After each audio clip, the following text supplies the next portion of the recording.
اب آپ کی ملاقات کراتے ہیں پاکستان کے ایک بڑے معروف اور مشہور فیلینتھروپسٹ سے، جنہوں نے اپنے اس موٹو کو ہمیشہ اپنے کہتے ہیں نا دامن سے باندھ کے رکھا. تو وہ دامن سے باندھ کے رکھا کہ مچھلی پکڑنا جو ہے لوگوں کو سکھاؤ، مچھلی مت تھماؤ ان کو، تاکہ ان کو وہ ہنر آ جائے، وہ اپنے آپ کو خود کھڑا کر سکیں، اور ان کو ایسی مدد ان کے لیے کرو کہ ان کے لیے ایک سسٹینیبل گروتھ کا پیٹرن جو ہے وہ ڈیولپ کر جائے. ڈاکٹر امجد ثاقب صاحب ہمارے ساتھ موجود ہیں، اور اب ان کے نام کے ساتھ ہم بڑے فخر سے ہم بھی یہ کہتے ہیں کہ ڈاکٹر امجد ثاقب ہلال امتیاز ہمارے ساتھ موجود ہیں، جو کہ اخوت فاؤنڈیشن کے بانی بھی ہیں، اور اس مرتبہ 23 مارچ کو ہلال امتیاز سے ان کو نوازا گیا پاکستان کی حکومت کی جانب سے. السلام علیکم ڈاکٹر صاحب. وعلیکم السلام جناب، thank you very much. Thank you sir, بہت شکریہ آپ نے پروگرام کے لیے وقت نکالا. ہلال امتیاز آپ کو دیا گیا حکومت کی طرف سے، بہت بہت مبارک ہو. سب سے پہلے تو وہ ایک روایتی سا سوال کے فیلنگز کیا ہے، اور دوسرا لیکن مجھے سب سے امپورٹنٹ یہ بات بتائیے گا کہ یہ ایوارڈز آپ کے اس سفر میں، جو یہ ایک لوگوں کی انسانیت کی خدمت کا سفر ہے، اس میں کتنا اہمیت رکھتے ہیں یہ ایوارڈز؟ جی بہت شکریہ آپ کا. دیکھیں، ایوارڈز ملنا کوئی منزل نہیں ہوتی. اصل میں نیکی کا ایوارڈ جو ہے وہ نیکی خود ہے. تو ٹھیک ہے، اس کی اکنالجمنٹ ایک حد تک انسان کو ایکسائٹمنٹ دیتی ہے، بٹ الحمدللہ ہم سمجھتے ہیں کہ اگر کام اچھا ہو جائے تو یہی سب سے بڑا ایوارڈ ہے. تو دوسرا سب سے بڑا ایوارڈ تو اللہ کی رضا ہے.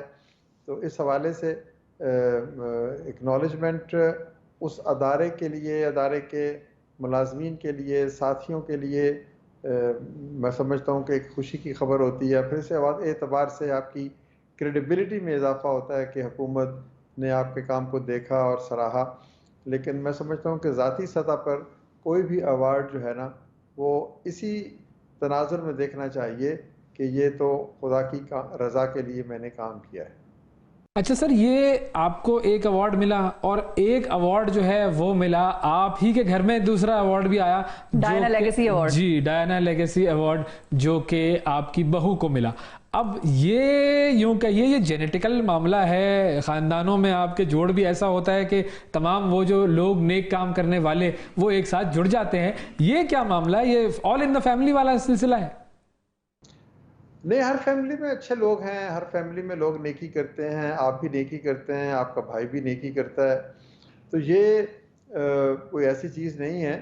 بہرحال آئی ایم ہیپی کہ my daughter in law is also in social service, وہ بھی یہ کام کرتی ہے. ظاہر ہے جب آپ گھر میں کام کرتے ہیں، ایک دوسرے کو دیکھتے ہیں تو ایک انسپیریشن ملتی ہے. تو یہ تو اچھی چیز ہی ہے نا. تو ہم ایک دوسرے کے ساتھ کمپٹیشن بھی کرتے ہیں. وہ مجھ سے آگے بڑھنا چاہتی ہے اور میں چاہتا ہوں خود کہ وہ مجھ سے اچھا کام کرے. تو نیکی میں جو ہے یہ مقابلہ تو ہونا چاہیے. بہرحال I am extremely happy for her and I wish her best. And I am sure کہ وہ جس قسم کے کام وہ کرنا چاہتی ہے، وہ اینیمل کیئر کے لیے، انوائرمنٹ کے لیے، آرفنیج ہاؤسز کے لیے، اور راشنز کی ڈسٹریبیوشن کے لیے، تو وہ شی از ڈوئنگ لون اپنے طور پر کرتی ہے. بہرحال مجھ سے کچھ مشورہ کرنا چاہتی ہے تو میں مشورہ بھی دیتا ہوں. تو یہ ایک اچھی چیز ہی ہے نا، آپ اس کو اپریشیٹ ہی کر رہے ہیں. اچھا ڈاکٹر صاحب، علیزے سے بھی ہم نے یہ پوچھا تھا، اور آپ سے بھی میں یہ سوال پوچھنا چاہوں گی کہ ان کا کون سا ایسا پروجیکٹ ہے جو آپ کو بہت پسند ہے، اور آپ کا کون سا ایسا پروجیکٹ ہے جو ان کو بڑا اچھا لگتا ہے؟ دیکھیے، پروجیکٹ تو سارے ہی اچھے ہوتے ہیں. اصل چیز یہ ہے کہ آپ کر کیا رہے ہیں، کیوں کر رہے ہیں. مطلب اوورال آبجیکٹیو ان کا بھی یہی ہے کہ ایک اچھا معاشرہ تشکیل دیا جائے. ہمارا بھی یہی ہے کہ ایک اچھا معاشرہ تشکیل دیا جائے. اب کیسے؟ کوئی تعلیم کے ذریعے سے کرتا ہے، کوئی صحت کی سہولت کے ذریعے سے کرتا ہے، ہم چھوٹے قرضے دیتے ہیں. تو اس طریقے سے جب اللہ تعالیٰ کا یہ حکم ہے کہ میری مخلوق کی خدمت کرو، تو اس مخلوق میں صرف انسان ہی شامل نہیں ہے، چرند پرند جانور بھی ہیں. تو اب وہ جو علیزے ہیں وہ اینیمل جو کرویلٹی ہے اس کے خلاف ایک جنگ کرنا چاہتی ہیں کہ ہم کتنے بے رحم اور بے حس ہو گئے ہیں کہ جانوروں کو ہم خدا کی مخلوق ہی نہیں سمجھتے. تو یہ ڈفرینٹ آئیڈیاز ہیں. کوئی آدمی باغ لگاتا ہے، کوئی آدمی پلانٹس لگاتا ہے، وہ ماحول کو خوبصورت کرتا ہے. کوئی آدمی انسانی حقوق کے لیے کام کرتا ہے، کوئی آدمی ہنگر کے خلاف جہاد کرتا ہے، کوئی آدمی صاف پانی کے لیے کام کرتا ہے.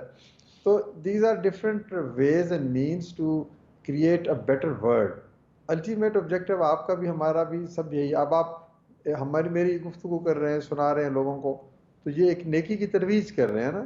تو راستے مختلف ہوتے ہیں اور منزل ایک ہی ہے کہ ہم سب ایک خوبصورت ایک دنیا تخلیق کرنا چاہتے ہیں.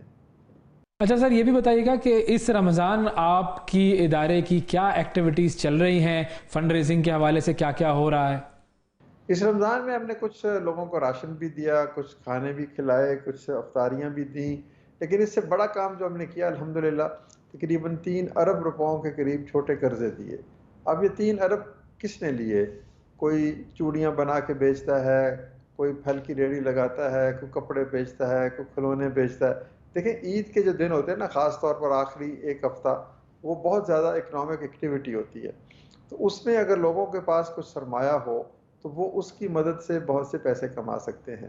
تو ہمارا سب سے فوکس یہی ہے کہ لوگوں کی اکنامک ایکٹیویٹی میں مدد کی جائے. اور کوئی چھوٹا کاروبار کرے گا، جیسے میں نے ایک چوڑیوں کی مثال دی کہ چوڑیوں کی وہ ریڑھی لگاتا ہے.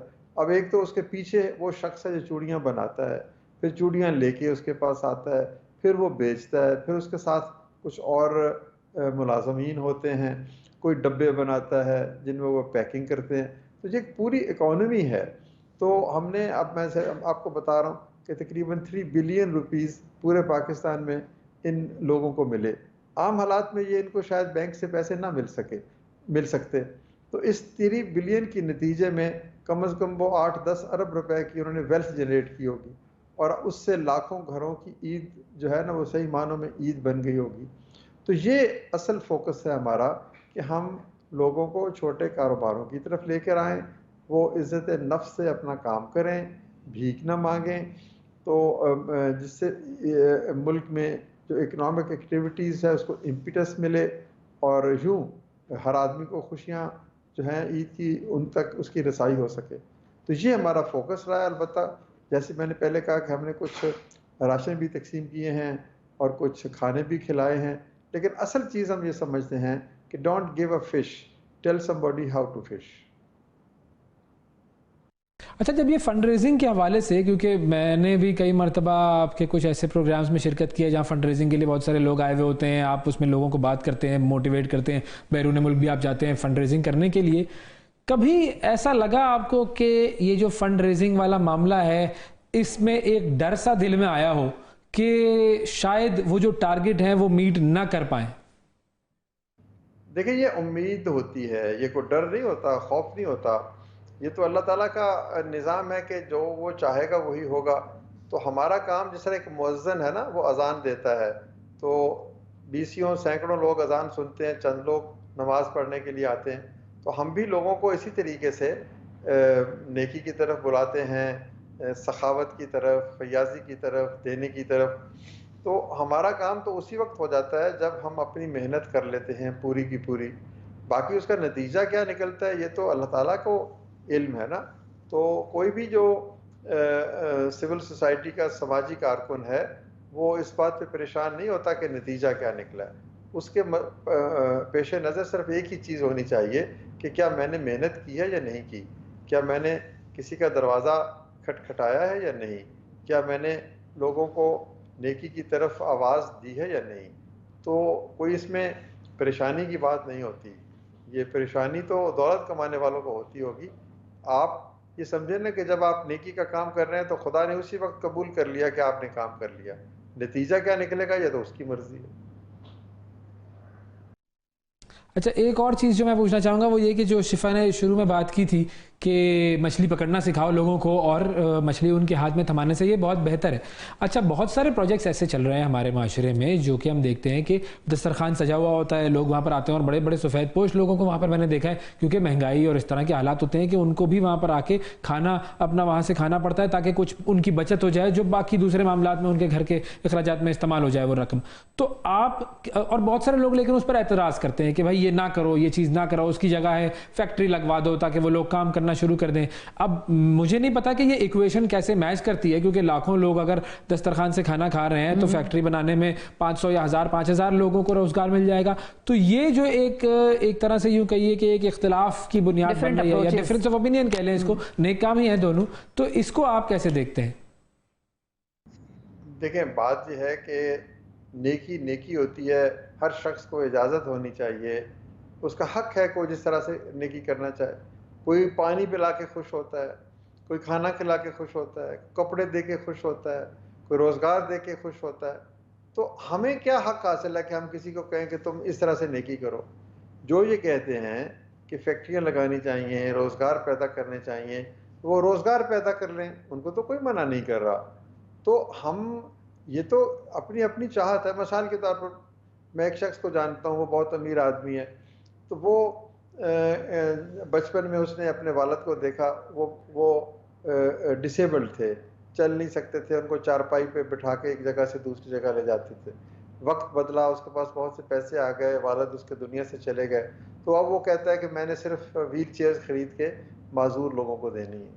یعنی اس کے دل میں جو ایک زخم ہے اپنے والد کو جب وہ یاد کرتا ہے تو وہ ان کو تکلیف آتی ہے. تو یہ ہر طرح سے. اب کوئی شخص کہتا ہے کہ میں نے بچپن میں بہت مشکل سے پڑھائی حاصل کی اور تعلیم نہ ہوتی تو میں آج کوئی بڑا ڈاکٹر نہ بنتا، انجینئر نہ بنتا، تو وہ تعلیم کی طرف چلا جاتا ہے. ہو سکتا ہے کوئی شخص ایسا ہو جس کو بچپن میں بھوک نے ستایا ہو اور اس کو احساس ہو کہ بھوکے آدمی کی جو ہے وہ کیفیت کیا ہوتی ہے. تو یہ نہیں ایسی باتیں سوچنی چاہیے. ہر شخص کو حق ملنا چاہیے کہ وہ جیسے بھی چاہے ملک میں لوگوں کی خدمت کرے. Ultimate objective is to build a better society. تو یہ ریاست کا کام ہے کہ وہ اپرچونٹی کاسٹ کو دیکھے، وہ یہ فیصلہ کرے کہ تعلیم پہ زیادہ صرف کرنا ہے، صحت پہ صرف کرنا ہے، پریونٹیو جو میڈیسن پہ صرف کرنا ہے، صاف پانی پہ صرف کرنا ہے. تو انفرادی جو ہے جنراسٹی اور فلینتھراپی، لیٹ پیپل ڈو، کیونکہ جو بھی کر رہا ہے وہ نیکی کے لیے جذبے سے ہی کر رہا ہے. تو یہ آپ اور ہم فیصلہ نہ کریں. آپ کو اور مجھے چوائس تو ہے نا کہ ہم خود اپنی ذہن سے فیصلہ کریں کہ کون سی چیز زیادہ سوٹیبل ہے. آبویسلی انسان کو وہی کام کرنا چاہیے جس کے زیادہ مثبت نتائج نکلیں، لیکن ہم کسی کو مجبور نہیں کر سکتے. اور ایک اور چیز میں پوچھنا چاہوں گا، وہ یہ ہمارے جتنے پروگرام دیکھ رہے ہیں لوگ، پورے ملک کے والدین کے لیے یہ خاص طور پر سوال ہے کہ اگر آپ نے اپنے بچوں کو راغب کرنا ہو سوشل ورک کی طرف، لوگوں کی خدمت کی طرف، اس کے لیے کیا فارمولا ہے؟ فارمولا تو بڑا آسان ہے. عبدالستار ریری صاحب نے کہا کہ جب میں چھوٹا سا تھا تو میری اماں مجھے 2 روپے دیتی تھی پاکٹ منی، اور کہتی تھی کہ 1 روپیہ تمہارے لیے ہے اور 1 روپیہ تم نے کسی غریب کو دینا. یا پتہ نہیں وہ 2 آنے کہتے تھے کہ 1 آنا اس زمانے میں بڑی ویلیو رکھتا تھا، 1 آنا تمہارے لیے، یہ کسی کو دینے کے لیے. یعنی پہلے دن سے ہی انہوں نے ان کے دل میں دینے کی جو خواہش ہے وہ بیدار کر دی. تو ہم بھی اپنے بچوں کو کہیں کہ بھئی جاؤ، بانٹو، تقسیم کرو، شیئر کرو. سب کچھ صرف تمہارا نہیں ہے بلکہ تمہارے دوستوں کا بھی ہے. تو پھر ہمیں خود بھی ان کو لے کے جانا چاہیے ایسی جگہوں پر جہاں انہیں احساس ہو کہ لوگ کس مشکل میں زندگی گزارتے ہیں. دیکھیں نا، ایک بچہ ہے جس نے کسی پوش لوکیلٹی سے باہر کسی کچی آبادی کا کبھی سفر ہی نہیں کیا، اس کو کیا پتا کہ غریب آدمی کس طرح زندگی گزارتا ہے. تو ان کو بھی یہ سینگ از بلیونگ. تو یہ دونوں طریقے استعمال کیے جا سکتے ہیں. اور اب ظاہر ہے کیونکہ ہم رمضان میں ہیں اور رمضان میں لوگ بہت حد تک چیریٹی کرتے ہیں اور بڑے لوگ زکوٰۃ اور صدقات دیتے ہیں، لیکن میں وہ پوچھنا تو خیر کیا ہی اب کہ لوگ دیں گے یا نہیں دیں گے، لوگ دیتے ہیں بالکل. لیکن اب آپ سے جو میرا سوال ہے ڈاکٹر صاحب وہ یہ ہے کہ آپ کے اب اگلے پلانز کیا ہیں؟ کیونکہ آپ نے بھی زندگی میں جو کچھ ایک شخص اچیو کر سکتا تھا، اس نے اگر لوگوں کی خوشنودی حاصل کرنی تھی تو اس نے لوگوں کو بھی خوش کیا، لوگوں کے لیے کام کیا، خدمت کی. اللہ کی خوشنودی حاصل کرنی تھی تو وہ بھی آپ نے حاصل کی، حکومت کی خوشنودی حاصل کرنی تھی تو وہ بھی آپ نے حاصل کر لی. اب اگلا پلان کیا ہے؟ کوئی ایسا پروجیکٹ جو آپ نے سوچا ہو کہ میں ایک خاص سٹیج تک پہنچ کر اس کے بعد شروع کروں گا یا اس کے بعد آغاز کروں گا، واٹ نیکسٹ؟ جی میں اور ہمارے ساتھی جو ہیں صرف اللہ کی خوشنودی کے لیے کام کرنا چاہتے ہیں، حکومت کی خوشنودی کے لیے کام کرنا نہیں چاہتے. وہ ایک جیسے کہتے ہیں نا کہ ایڈیشنل ایڈوانٹیج ہے کہ اگر ہمارے کام سے حکومت کے مقاصد بھی، نیک مقاصد، غربت کے خاتمے کے مقاصد، تعلیم کے فروغ کے مقاصد حل ہو جائیں تو اچھی بات ہے. یہ تو ایک پارٹنرشپ ہے اور ایک سینرجی ہے، لیکن ہمارا آبجیکٹو اللہ کی رضا ہے صرف اور صرف. تو اس کے سلسلے میں ہم جو کر رہے ہیں ہم اسی کو آگے بڑھانا چاہیں گے. یعنی ہم قرضہ دیتے ہیں، پاکستان میں ہم نے 40 لاکھ گھرانوں کو دیا قرضہ، لیکن کم از کم 2-2.5 کروڑ گھرانے ایسے ہیں جنہیں قرضہ چاہیے. تو we will continue our struggle to provide financial inclusion. Similarly, ہم تعلیم دیتے ہیں بغیر فیس کے، تو ابھی تو صرف سینکڑوں یا چند ہزار بچے فائدہ مند ہوئے، تو ہم تو چاہتے ہیں کہ ہر بچہ جو ہے اس سے مستفید ہو، وہ 2.5 کروڑ بچہ جو اسکول نہیں جاتا وہ بھی اسکول آئے. تو ہم ورٹیکلی جانا چاہیں گے، یعنی اپنے جو کام کر رہے ہیں ان کی وسعت اور اسکوپ میں اضافہ کریں گے. تھینک یو جی، بہت شکریہ ادا کریں گے. ڈاکٹر امجد ثاقب صاحب ہمارے ساتھ موجود تھے.